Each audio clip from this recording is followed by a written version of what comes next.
Okay, Guardians, let's talk about PvP maps. If we're going to make a PvP map, there's two types.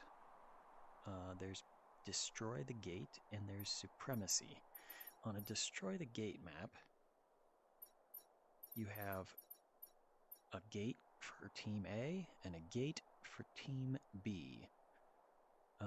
You build your map out, where one team is on one side of a map, but one team is on the other. And you get to sort of do combat in the middle while each team tries to destroy the other team's warp gate.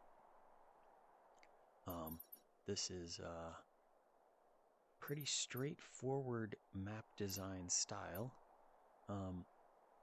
And in a Supremacy map, there will be up to 4 warp gates.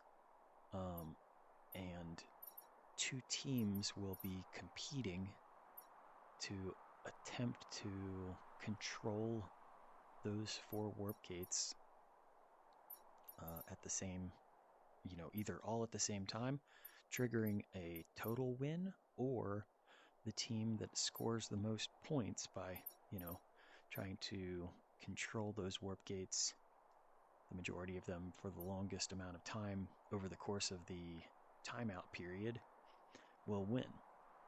In addition to these 2 basic game modes, we're looking at a Destroy the Gate map, but there's also obviously the Supremacy maps. In addition to those 2 game modes, when a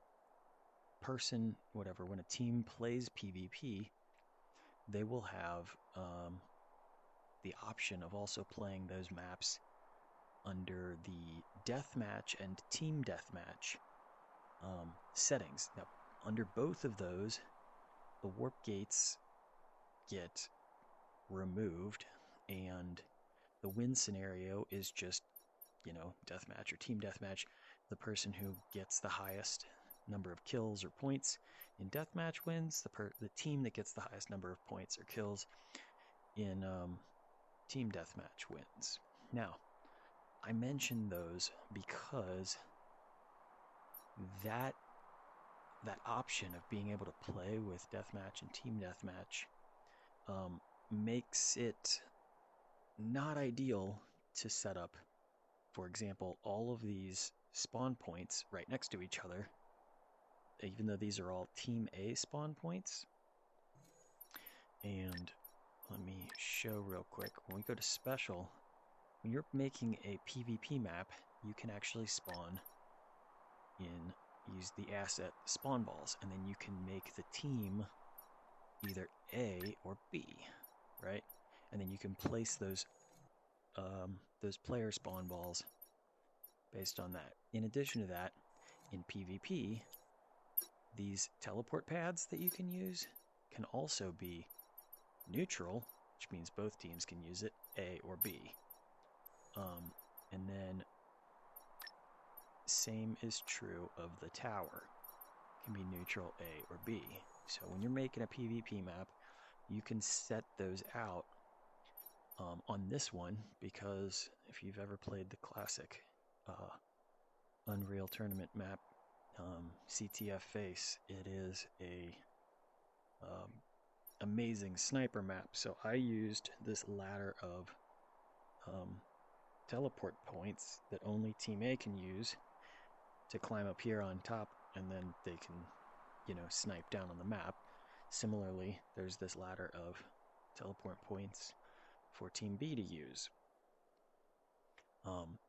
Now, as I was saying, if somebody were to decide to play this map as a just free-for-all deathmatch, then you'd have a whole bunch of players spawning at the extreme ends of the map, as opposed to spawning randomly, throughout the middle of the map and whatnot. I may change that if PvP ever becomes popular, and people actually want to play this kind of a map that way. I also would probably make the teleport points neutral. But as of right now, I think I prefer to have it just set up this way. I also hope that someday we get capture the flag added for maps like destroy the base. I think that generally when you do a supremacy map, which is the up to four different bases where you're trying to have the capture points. I think those work a lot better for just general deathmatch. I think this probably works better for the team deathmatch. So, yeah, so that's for the most part, I think, what you need to know about this. So there's an option in here for max players, up to 8. Currently, the game only allows the use of AI, so you can create waves to where it'll spawn in enemy bugs or whatever that would be enemy to both teams. I think currently they almost always just go directly to gate number 1, or at least that in Supremacy they seem the enemy bugs just seem to automatically path to gate 1. It doesn't seem to work too well. But you have that option of adding spawn balls for that. In Supremacy, there is there's no specific game settings for either Supremacy or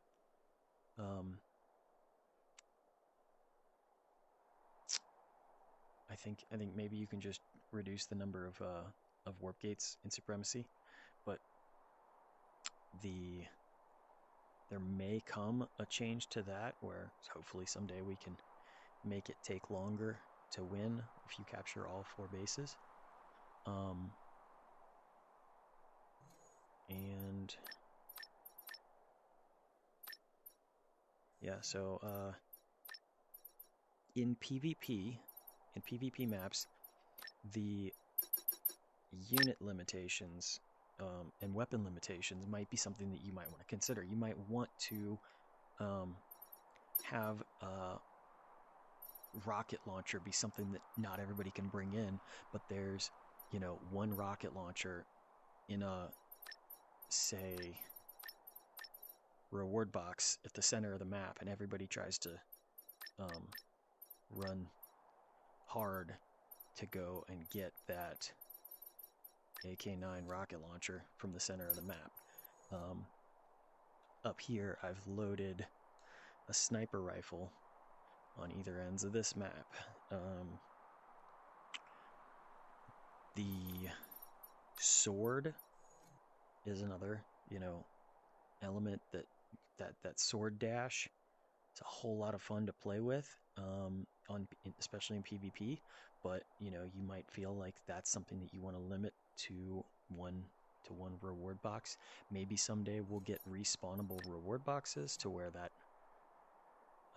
works differently. But as present, that is how it works. How it works, and you can use it that way if you want when you're making a PvP map, or you can not. So you can control the unit limitations. You can control the weapon limitations. In PvP, drivable mechs, dropships, and ammo crates are enabled by default. We're getting new vehicles that will also be similarly only available by default on PvP maps, but they will also, if you're making one of those other map types, Conquer or whatever, you can hit that enable advanced structures tab and get those in those map types as well, but they are automatically on by default in PvP.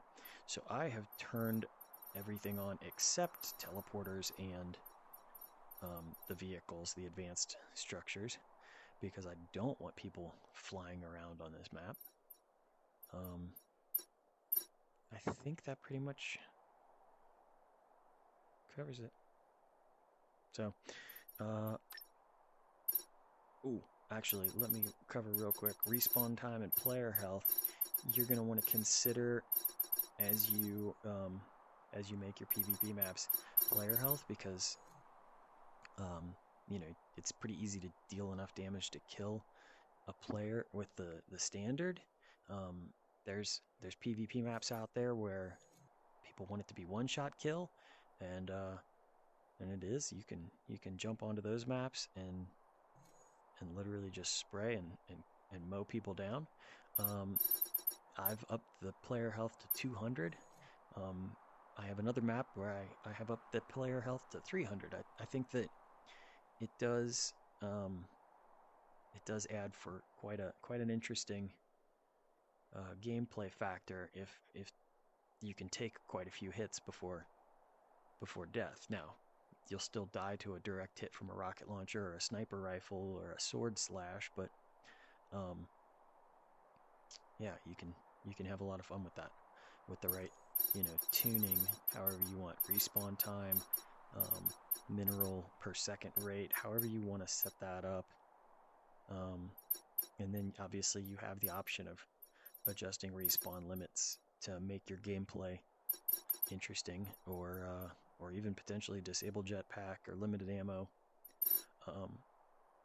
Lots of different ways that you could use those features to make your PvP map. So hopefully, if you take the time to make a PvP map, you get the opportunity to play test it and have a lot of fun with it. So right now nobody's really playing them as I make this video, but maybe someday they will. Good luck out there.